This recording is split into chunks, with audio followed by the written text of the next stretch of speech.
തമിഴ്നാട് സർക്കാരിൻ്റെ ചലച്ചിത്ര അവാർഡ് അതിപ്പോൾ ഈ അടുത്ത് പ്രഖ്യാപിച്ചിട്ടുണ്ടായിരുന്നു. അപ്പോൾ കുറേ വർഷത്തെ ഒരുമിച്ചാണ് അവർ പ്രഖ്യാപിക്കാറുള്ളത്. അത് ശരിക്ക് കുറച്ച് വർഷങ്ങളായിട്ട് അങ്ങനെയാണ്. അതായത് എൻ്റെ ഒരു അറിവ് ശരിയാണെങ്കിൽ ഒരു 2008 ആയപ്പോൾ ഈ അവാർഡ് എന്തോ പ്രഖ്യാപനം നിർത്തി. പിന്നീട് താരസംഘടനയൊക്കെ ഇടപെട്ട് സംസ്ഥാന സർക്കാരിനോടൊക്കെ പറഞ്ഞ ശേഷമാണ് ഇതിനു മുമ്പ് തന്നെ എനിക്ക് 2 വർഷം 3 വർഷം മുമ്പാണ് 2009 മുതലുള്ള കുറേ അവാർഡുകൾ ഒരുമിച്ച് പ്രഖ്യാപിച്ചു. അതൊക്കെ കഴിഞ്ഞിട്ട് ഇപ്പോൾ 2016 മുതൽ 2022 വരെയുള്ള അവാർഡുകളാണ് പ്രഖ്യാപിച്ചിട്ടുള്ളത്. അപ്പോൾ ഈ അവാർഡ് പ്രഖ്യാപനത്തിന് ശേഷം എന്താ പറയുക, കുറേ കയ്യടികൾ കിട്ടി, കുറേ വിമർശനങ്ങൾ വന്നു, എന്താ പറയുക, കുറച്ച് വിവാദപരമായിട്ടുള്ള കുറേ പ്രസ്താവനകളൊക്കെ വന്നിട്ടുണ്ട്. അപ്പോൾ ഞാൻ എല്ലാത്തിനെയും കുറിച്ച് പറയാം. അപ്പോൾ ആദ്യം ജസ്റ്റ് ഇതിനെക്കുറിച്ച് ഡീറ്റെയിൽസ് അറിയാത്തവർക്ക് വേണ്ടിയിട്ട് ഞാൻ പറയാം. ഇത് 2016 മുതലുള്ളതാണ്. അപ്പോൾ അവിടെ മുതൽ അങ്ങോട്ട് എനിക്ക് തോന്നുന്നു ഈ ടെലിവിഷൻ അവാർഡ്സും ഇതിൽ വന്നിട്ടുണ്ടെന്ന് തോന്നുന്നു. ഞാൻ അത്ര എല്ലാ ഡീറ്റെയിൽസിലേക്കും ഞാൻ പോകുന്നില്ല. എന്തായാലും 2016 കുറച്ച് പ്രധാന അവാർഡുകൾ എന്ന് പറയുന്നത് മികച്ച ആദ്യത്തെ മെയിൻ സിനിമ മാനഗരം, രണ്ടാമത്തെ മികച്ച സിനിമ പുരിയാത പുതിർ, പിന്നെ മൂന്നാമത്തെ സിനിമ മാവീരൻ കിട്ടു. അപ്പോൾ ഇതിൽ മാനഗരം നമുക്കറിയാം, ലോകേഷ് കനരാജ് എന്ന് പറയുന്ന ഒരു സംവിധായകൻ എന്താ പറയുക തുടക്കം ആ ഒരു സിനിമയിൽ നിന്നായിരുന്നു. അതായത് വളരെ ചെറിയൊരു ബഡ്ജറ്റിൽ അന്ന് അദ്ദേഹം ചെയ്യുന്നു. അന്ന് സാമാന്യ പുതുമുഖമായിട്ടുള്ള ആർട്ടിസ്റ്റുകളെ വെച്ചിട്ട് ആ സിനിമ ചെയ്യുന്നു. അങ്ങനെയൊക്കെ എന്താ പറയുക, അങ്ങനെ വന്ന ഒരു സിനിമയായിരുന്നു മാനഗരം. അവിടെ നിന്നാണ് കൈദിയിലേക്കൊക്കെ അദ്ദേഹം എത്തിയത്. അപ്പോൾ അത് കഴിഞ്ഞ് പിന്നെ കുറേ സിനിമകളുണ്ട്. അരുവി എന്ന് പറയുന്ന ഒരു സിനിമയ്ക്ക് ബെസ്റ്റ് സിനിമ, അതായത് വുമൺ എംപവർമെൻറ്റിനുള്ള ഒരു സിനിമയാണ് കിട്ടിയിരിക്കുന്നത്. പിന്നെ വിജയ് സേതുപതിയും കീർത്തി സുരേഷുമാണ് മികച്ച നടനും നടിയും. അത് പുരിയാത പുതിർ എന്ന് പറഞ്ഞ സിനിമയ്ക്ക് വിജയ് സേതുപതി, കീർത്തി സുരേഷ് പാമ്പ് സട്ടൈ എന്ന് പറയുന്ന ഒരു സിനിമയാണ്. പിന്നെ സ്പെഷ്യൽ അവാർഡ് ഗുരു സോമസുന്ദരത്തിന് കിട്ടിയിട്ടുണ്ട്. ജോക്കർ എന്ന് പറഞ്ഞ സിനിമയ്ക്ക്, അതിഥി ബാലന് അരുവി എന്ന് പറയുന്ന ഒരു സിനിമയ്ക്ക് കിട്ടിയിട്ടുണ്ട്.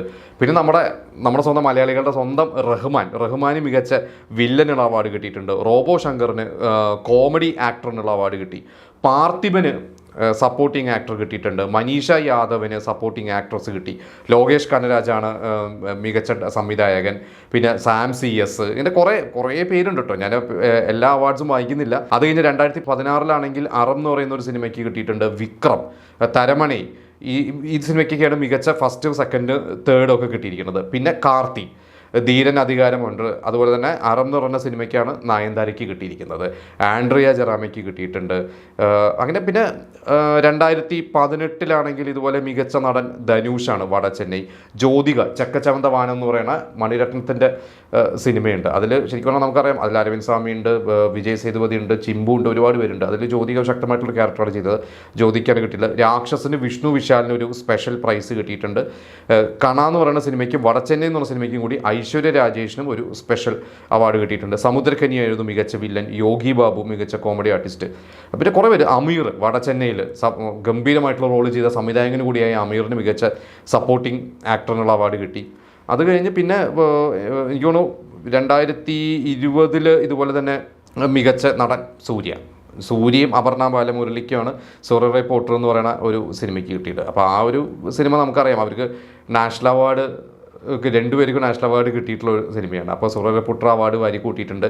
ഇതിനു മുമ്പ് 2019 നമ്മൾ മിസ് ചെയ്തു. 19 അസുരൻ എന്ന് പറയുന്ന ഒരു സിനിമയായിരുന്നു മികച്ച സിനിമ. പിന്നെ അതിൽ നമ്മുടെ മഞ്ജു വാര്യർക്ക് ബെസ്റ്റ് ആക്ട്രസ് മഞ്ജു വാര്യർക്കാണ് കിട്ടിയിരിക്കുന്നത്. ബെസ്റ്റ് ആക്ടർ പാർത്ഥിബനാണ്. അപ്പോൾ എനിക്ക് തോന്നുന്നു പാർത്ഥിബനും ഇതിനു മുമ്പ് സപ്പോർട്ടിംഗ് ആക്ടർ അതിന് തൊട്ട് മുമ്പത്തെ വർഷവും കിട്ടിയിട്ടുണ്ട്. അപ്പോൾ ഇങ്ങനെ കുറേ അവാർഡ്സ് ഒരുമിച്ചാണ് പ്രഖ്യാപിച്ചിരിക്കുന്നത്.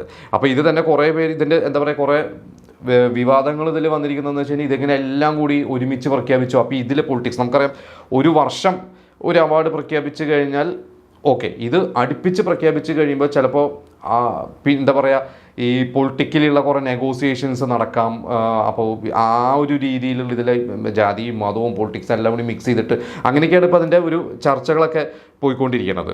പിന്നെ ജയ് ഭീം എന്ന് പറഞ്ഞ സിനിമ 2021 ബെസ്റ്റ് സിനിമയാണ്. ഈ ജയ് ഭീം അന്ന് നാഷണൽ അവാർഡിൽ ഒഴിവാക്കിയ ഒരു സിനിമയാണ്. അതായത് നാഷണൽ അവാർഡിന് ഒരു അപ്രീസിയേഷന് കിട്ടിയിട്ടില്ല, ഒരു അംഗീകാരം കിട്ടാത്തതുകൊണ്ട് അന്നത് പൊളിറ്റിക്കൽ. കാരണം ജയ് ഭീം എന്ന് പറഞ്ഞൊരു സിനിമ അങ്ങനെ ഒരു പൊളിറ്റിക്സ് പറയുന്നതുകൊണ്ട് ദേശീയ തലത്തിലുള്ള അല്ലെങ്കിൽ BJP ഗവൺമെൻറ്റിന് അംഗീകരിക്കാൻ പറ്റില്ല, അവരെ വിമർശിക്കുന്ന തരത്തിലാണ് എന്നൊക്കെ പറഞ്ഞിട്ടാണ് ആ ഒരു സിനിമയ്ക്ക് അവാർഡൊന്നും കൊടുക്കാതിരുന്നത്.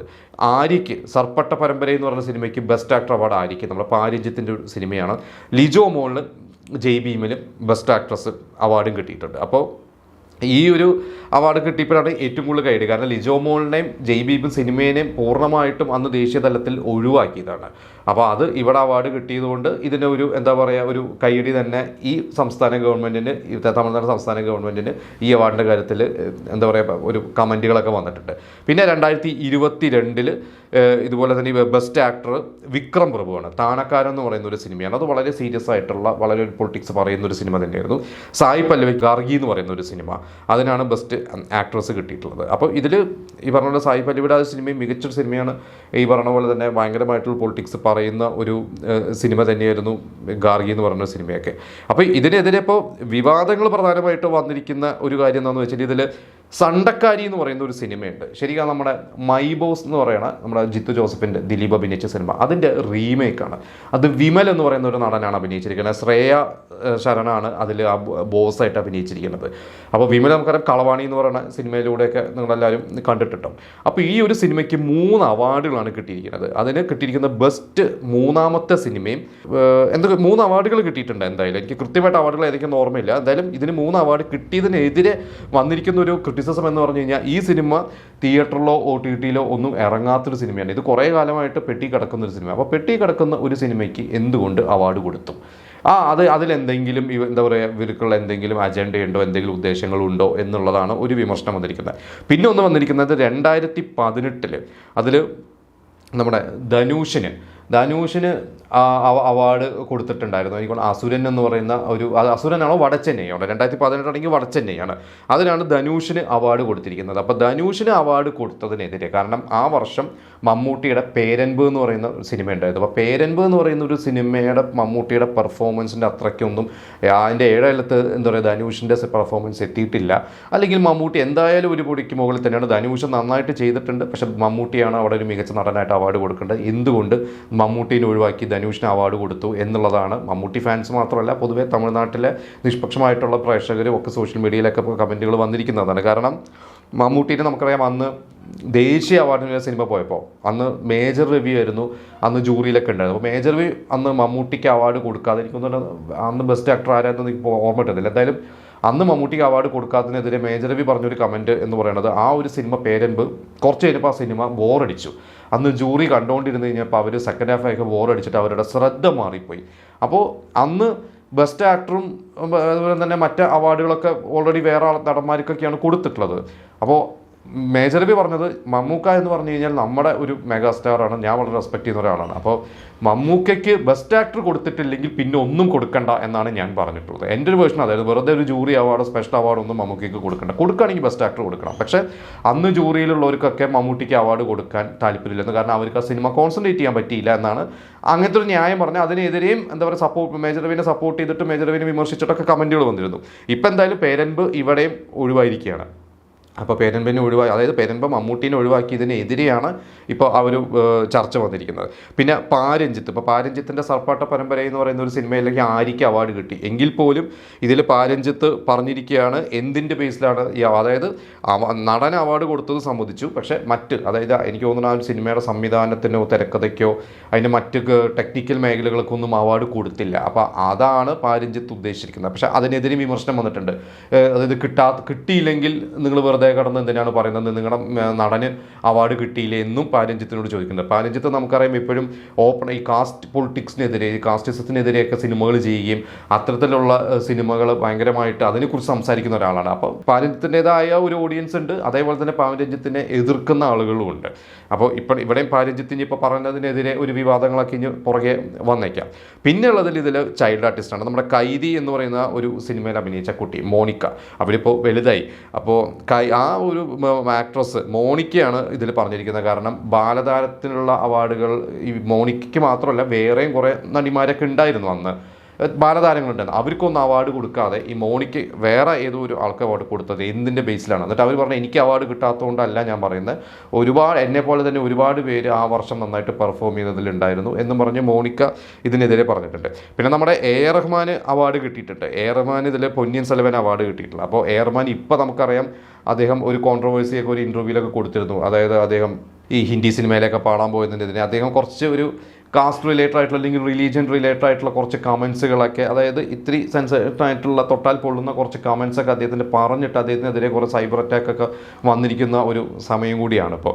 അപ്പോൾ ഈ ഒരു സമയത്ത് അദ്ദേഹത്തിന് അവാർഡ് കൊടുത്തു. അപ്പോൾ അദ്ദേഹത്തിന് ഒരു അവാർഡ് കൊടുത്തതിൽ ഒരു പൊളിറ്റിക്സ് ഉണ്ടോ എന്നുള്ളതിനെക്കുറിച്ചും ഒരു ചർച്ചകൾ ഇപ്പോൾ നടന്നുകൊണ്ടിരിക്കുന്നുണ്ട്. എന്തായാലും നമുക്ക് മലയാളികൾക്ക് സന്തോഷിക്കാവുന്ന തരത്തിലുള്ള അവാർഡുകളാണ്. കാരണം ഈ പറഞ്ഞ പോലെ മലയാളികൾ ഒരുപാട് പേർക്കാണ് ഇപ്രാവശ്യം അവാർഡ് കിട്ടിയിരിക്കുന്നത്. അപ്പോൾ എന്താ പറയുക, ഇതിൽ പല പോസ്റ്റേഴ്സും ഒക്കെ സോഷ്യൽ മീഡിയയിലൊക്കെ വന്നിരിക്കുന്നതും ഇത് തന്നെയായിരുന്നു. അതായത് തമിഴ് ചലച്ചിത്ര പുരസ്കാരത്തിൽ മലയാളി താരങ്ങൾ എന്താ പറയുക അവർ തൂത്തുവാരി എന്നൊക്കെയാണ്. കാരണം മികച്ച നടിമാരുടെ ലിസ്റ്റിൽ 5 മലയാളികളാണ് ഇതിൽ വന്നിരിക്കുന്നത്. അപ്പോൾ അതിൽ നമുക്ക് ലിസ്റ്റ് നോക്കുകയാണെങ്കിൽ ഇതിൽ ഉർവശി ഉണ്ട്, കീർത്തി സുരേഷ് ഉണ്ട്, പിന്നെ മഞ്ജു വാര്യരുണ്ട്, ലിജോ മോളുണ്ട്. അപ്പോൾ ഇത്രയും അതായത് മഞ്ജു വാര്യർ അസുരന്, കീർത്തി സുരേഷ് പാമ്പ് സെട്ടൈ, നയൻതാര അരം, അപർണ ബാലമുരളി സുററെ പോട്ടർ, ലിജോ മോൾ ജോസ് ജെയ്ബി. അപ്പോൾ ഈ 5 അവാർഡുകൾ 5ഉം നമ്മളെ മലയാളികൾക്കാണ് കിട്ടിയിരിക്കുന്നത്. ഇതിൽ നമുക്കറിയാം അപർണ ബാലമുരളിക്ക് ഓൾറെഡി അന്ന് നാഷണൽ അവാർഡ് കിട്ടി. പക്ഷേ ലിജോ മോളിന് അന്ന് നാഷണൽ അവാർഡ് കിട്ടുമെന്ന് വരെ പറഞ്ഞിരിക്കുന്ന സമയത്ത് കിട്ടാതിരുന്നപ്പോഴാണ് അതിലൊരു പൊളിറ്റിക്സ് ഉണ്ടെന്ന് പറഞ്ഞത്. പക്ഷേ ഇവിടെ ഇപ്പോൾ ഇത് വന്നു കഴിഞ്ഞപ്പോൾ എന്താ പറയുക, അതൊക്കെ അന്ന് കിട്ടാതിരുന്നുള്ള വിഷമങ്ങളൊക്കെ മാറി എന്നുള്ളത് തന്നെയാണ് ഇതിൽ എന്താ പറയുക ലിജോ മോളിനെ സ്നേഹിക്കുന്നവരും ആ സിനിമയെ സ്നേഹിക്കുന്നവർക്കൊക്കെ പറയാനുള്ളത്. പിന്നെ വേറെയും കുറേ അവാർഡുകൾ വൈക്കം വിജയലക്ഷ്മിക്ക് കിട്ടി. പിന്നെ നേരത്തെ നമ്മൾ പറഞ്ഞ പോലെ റഹ്മാന് കിട്ടി. ഉർവശിക്ക് മികച്ച ഹാസ്യ നടിയായിരുന്നു, മികച്ച നടി ഹാസ്യ നടി മകളുടെ മട്ടം എന്ന് പറഞ്ഞ സിനിമയ്ക്ക്. പിന്നെ വർഷ രഞ്ജിത്ത് എന്ന് പറഞ്ഞ ഒരു ഗായിക, അതിൽ തായ് നിലം എന്ന് പറഞ്ഞ സിനിമയിലെ പാട്ടിനാണ് കിട്ടിയിരുന്നത്. ഈ വർഷ രഞ്ജിത്ത് നമ്മളെ മ്യൂസിക് ഡയറക്ടറും ഗായകനൊക്കെയായ ശരത്തിൻ്റെ അനന്തരവളാണ്. അപ്പോൾ ഇനി കൂടി ഈ പാട്ട് പാടുമ്പോൾ ആ കുട്ടി കുറച്ച് ചെറിയ കുട്ടിയായിരുന്നു. ഇത് 2020 ഇപ്പോൾ 5 വർഷം കഴിഞ്ഞു. അപ്പോൾ അന്ന് ഒരു വളരെ ചെറിയൊരു കുട്ടിയാണ്. ഇന്ന് എനിക്ക് തോന്നുന്നു അവർ കോളേജിൽ പഠിക്കുക, കോളേജ് പഠിത്തമൊക്കെ കഴിഞ്ഞു തോന്നുന്നു. പിന്നെ ഇത്രയൊക്കെയാണ് നമ്മളെ എന്താ പറയുക നമ്മളെ മലയാളികൾക്ക് സന്തോഷിക്കുക എന്നുള്ള തരത്തിലുള്ള അവാർഡുകളൊക്കെ കിട്ടിയിരിക്കുന്നതൊക്കെയാണ്. അപ്പോൾ ഒരുമിച്ച് ഇങ്ങനെ അവാർഡുകൾ കുറേ പ്രഖ്യാപിക്കുന്നതിന് എന്താ പറയുക അതൊരു നല്ല പ്രവണതയാണോ എന്ന് ചോദിച്ചു കഴിഞ്ഞാൽ അല്ല എന്ന് പറഞ്ഞിട്ടില്ല. കാരണം ഭയങ്കര കൺഫ്യൂഷൻസ് വരും. കാരണം ഒരു വർഷം ഒരു സിനിമ ഇറങ്ങിക്കഴിഞ്ഞാൽ അടുത്തൊരു വർഷം ആണ് അതിൻ്റെ അവാർഡ് പ്രഖ്യാപിക്കണമെങ്കിൽ നമുക്ക് കുഴപ്പമില്ല. കാരണം നമ്മുടെ മെമ്മറിയിൽ ആ ഒരു സിനിമ ഉണ്ടാവും. പക്ഷേ ഇത് ഓൾറെഡി നമ്മൾ മറന്നുപോയ കുറേ സിനിമകളെ കുറിച്ചൊക്കെയാണ്. അപ്പോൾ വീണ്ടും അത് ഓർത്തെടുത്ത് എന്താ പറയുക അതൊക്കെ കുറച്ച് കൺഫ്യൂസിങ്. പിന്നെ ഈ ജൂറിക്കും തന്നെ ഭയങ്കര കൺഫ്യൂസിങ് തന്നെയാണ്. എന്താണ് ഇവരുടെ മാനദണ്ഡം എന്നുള്ളത് നമുക്കറിയില്ല. കാരണം ഒരു വർഷം തന്നെ 100-200 സിനിമകൾ റിലീസാവുന്നതിൽ ഒരു 150ഓളം സിനിമകളായിരിക്കും അവാർഡിന് ഇവരുടെ മുന്നിൽ ജൂറിയുടെ മുന്നിലെത്തുന്നത്. അത് തന്നെ ജൂറി പലതരം എന്താ പറയുക അവരുടെ ഓരോ ഇതായിട്ടാണ് അവർ ഡിവൈഡ് ചെയ്യുക, ഓരോ ടീമായിട്ട് ഡിവൈഡ് ചെയ്തിട്ടൊക്കെയാണ് അവർ സിനിമകൾ കാണുന്നത്. ഒരു ദിവസം 3-4 സിനിമകൾ അവർ കാണേണ്ടി വരും. അപ്പോൾ ഇത്രയും വർഷത്തെ സിനിമകളെല്ലാം കൂടി ഒരുമിച്ച് കണ്ട് എങ്ങനെയാണ് അത് ഭയങ്കര ഒരു ഹെക്ടിക് ആയിട്ടുള്ളതാണ്. അവർ എത്ര ദിവസത്തെ പ്രോസസ്സാണെന്നുള്ളതൊന്നും എനിക്കറിയില്ല. എന്തായാലും അർഹിക്കുന്ന ആളുകൾക്ക് തന്നെ അവാർഡ്. ജൂറിയുടെ ഒരു തീരുമാനം എന്ന് പറയുന്നത് നമുക്ക് ഒരിക്കലും ചോദ്യം ചെയ്യാൻ പറ്റില്ല. അപ്പോൾ ഈ ജൂറിനെ ചോദ്യം ചെയ്യുന്ന ഇപ്പം ഞാൻ ഈ പറഞ്ഞ പല പ്രമുഖരും പറഞ്ഞ കമൻറ്റുകളുടെ അടിയിലും വരുന്ന കമൻറ്റുകൾ ഇതൊക്കെ തന്നെയാണ്. ജൂറിനെ നമുക്കാർക്കും ചോദ്യം ചെയ്യാൻ അവകാശമില്ല. എപ്പോഴും അവാർഡുകൾ വന്നു കഴിഞ്ഞാൽ എപ്പോഴും പിന്നെ നമ്മൾ അത് കിട്ടിയാൽ കിട്ടി സന്തോഷം, ഇല്ലെങ്കിൽ ഇല്ലെന്നാണ്. ഇപ്പം നമ്മൾ റീസെൻ്റായിട്ട് ദേശീയ അവാർഡ് പ്രഖ്യാപിച്ച സമയത്ത് ഉർവശിക്ക് മികച്ച സഹനടിക്കുള്ള അവാർഡ് ഉള്ളൊഴുക്ക് സിനിമയ്ക്ക് കിട്ടിയിരുന്നു. വിജയരാഘവന് പൂക്കാലം സിനിമയ്ക്ക് കിട്ടിയിരുന്നു. അപ്പോൾ അന്ന് ഉർവശിക്ക് മികച്ച നടി കൊടുത്തില്ല, അല്ലെങ്കിൽ നമ്മുടെ മലയാള സിനിമയെ കുറേ ഒഴിവാക്കി. പിന്നെ കേരള സ്റ്റോറീസ് എന്ന് പറഞ്ഞ സിനിമയ്ക്കെതിരെയൊക്കെ വന്നു കഴിഞ്ഞപ്പോൾ ഉർവശി വരെ ചെറിയ വിമർശനമൊക്കെ ആയിട്ട് പറഞ്ഞിരുന്നു. അതായത് മലയാളത്തിന് എന്തിനാണ് തഴഞ്ഞത്, നമ്മുടെ കേന്ദ്രമന്ത്രിയായ മലയാളിയായ നടൻ കൂടിയായ സുരേഷ് ഗോപി അതിനു വേണ്ടി സംസാരിക്കണം എന്ന് പറഞ്ഞു. പക്ഷെ വിജയരാഘവൻ അപ്പുറത്ത് പറഞ്ഞത് അവാർഡ് പ്രഖ്യാപിച്ചു, അത് കഴിഞ്ഞു. എനിക്ക് തോന്നുന്നു വേറെ മുകേഷാണോ അങ്ങനെ ഏതൊക്കെയോ ആളുകൾ പറഞ്ഞിരുന്നു. അവാർഡ് പ്രഖ്യാപിച്ചു, അത് കഴിഞ്ഞു, അത് കിട്ടിയാൽ കിട്ടി ആ ജൂറിയുടെ തീരുമാനം നമ്മൾ അംഗീകരിക്കുക എന്നുള്ളതാണ്. നമുക്കറിയാം അവാർഡിൻ്റെ കുറിച്ചുള്ള ചർച്ചകളൊക്കെ പണ്ട് ഈ പറഞ്ഞ പോലെ വിവാദങ്ങൾ കണ്ടപ്പോൾ കലാഭവൻമണി ബോധം കെട്ട കാലം മുതൽ, അതിനു മുമ്പ് അമിതാഭ് ബച്ചൻ അവാർഡ് കൊടുത്ത് തിലകന് അവാർഡ് കൊടുത്തില്ല, അന്ന് മുതലേക്കുള്ള പ്രശ്നങ്ങൾ വിവാദങ്ങളൊക്കെ വരുന്നുണ്ട്. വിവാദങ്ങൾ അതിൻ്റെ വഴിക്ക് പോകും. എങ്കിലും അവാർഡുകൾ പ്രഖ്യാപനങ്ങൾ വരട്ടെ, അതൊരു ഊർജ്ജം തന്നെയാണ്. കിട്ടിയവർക്ക് വീണ്ടും എന്താ പറയുക അടുത്ത വർഷം വീണ്ടും മികച്ചതായിട്ട് അവർക്ക് മുന്നോട്ടുള്ള ഒരു യാത്രയിൽ അവർക്ക് ഒരു എൻകറേജ്മെൻറ്റ് തന്നെയാണ്. കിട്ടാത്തവർക്ക് വിഷമമുണ്ടാവും, പക്ഷേ കിട്ടാത്തവർക്ക് അതൊരു വാശിയായിട്ട് അവർക്ക് വീണ്ടും മുന്നേറാനുള്ള ഒരു എൻകറേജ്മെൻറ്റും കൂടിയാണ്. അപ്പോൾ എന്തായാലും ഈ ഒരു അവാർഡ് പ്രഖ്യാപനങ്ങളെക്കുറിച്ച്, ഞാൻ ഈ പറഞ്ഞ അവാർഡുകളെക്കുറിച്ച് നിങ്ങളുടെ ഒരു അഭിപ്രായങ്ങൾ എന്താണെന്ന് വെച്ചാൽ നിങ്ങളത് നമുക്ക് കമൻറ്റ് ചെയ്യാം.